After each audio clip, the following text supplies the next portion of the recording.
Sure, I think that's a very important question, and I cannot take full credit for all those movements. I think it's a collective effort of the disability movement.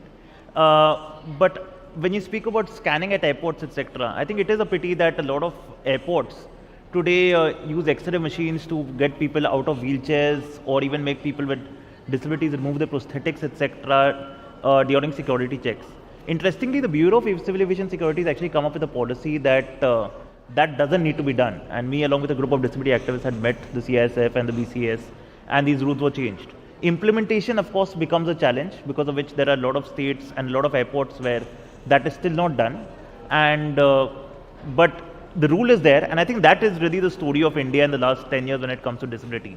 I think a lot has moved forward in terms of creating policies, laws, etc.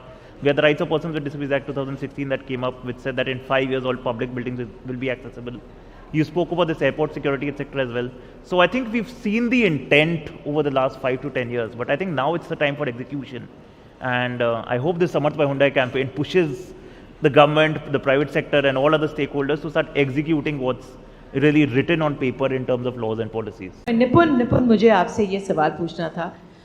आपने हम सिर्फ जैसे beaches की बात हुई, जीवन सिर्फ post office या ATMs या हॉस्पिटल्स तक ही लिमिटेड नहीं है। म्यूज़िक फेस्टिवल्स के लिए, लाइब्रेरीज़ के लिए आपने एक पूरी एक जद्दोजहद लड़ी है, और उसके बाद कुछ चीज़ें हो पाई हैं। आप ज़रा बताइए उसके बारे में, क्योंकि आपने ज़ोमैटो ऐप में एक फ़िल्टर लगवाया किस तरह से व्हीलचेयर एक्सेसिबिलिटी किसी रेस्टोरेंट में है कि नहीं, वो आप चेक कर सकते हैं। तो ये अपने आप में बहुत अहम है, थोड़ा उसके बारे में। हाँ जी, एक्चुअली प्रॉब्लम इंडिया में क्या ये होती है कि जब लोग पर्सन विद डिसेबिलिटीज़ को देखते हैं तो उनको एज अ बेचारा एटीट्यूड के साथ देखते हैं, और देखते हैं कि बेसिकली उनको रोटी कपड़ा मकान चाहिए है, और उसके अलावा उनकी कोई ख्वाहिशें नहीं हैं।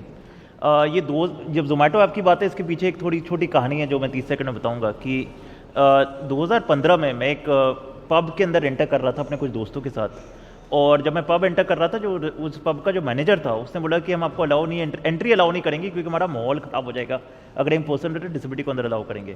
और मैंने ट्विटर पे जाके उसको ट्वीट किया, और वो इशू पूरा ट्रेंड होने लग गया, और मेरे को बहुत लोगों ने फ़ोन किया उसके बाद बोल के कि हमारे साथ भी ऐसी डिस्क्रिमिनेशन हुई है, ऐसे चैलेंजेस हुए हैं, एट्सेट्रा। तो मेरे को लगा कि कोई इंस्टीट्यूशनल चेंज की ज़रूरत है। तब मैं जोमेटो के पास गया और मैंने जोमेटो को रिक्वेस्ट किया और जोमेटो के साथ काम किया to add these wheelchair access filters.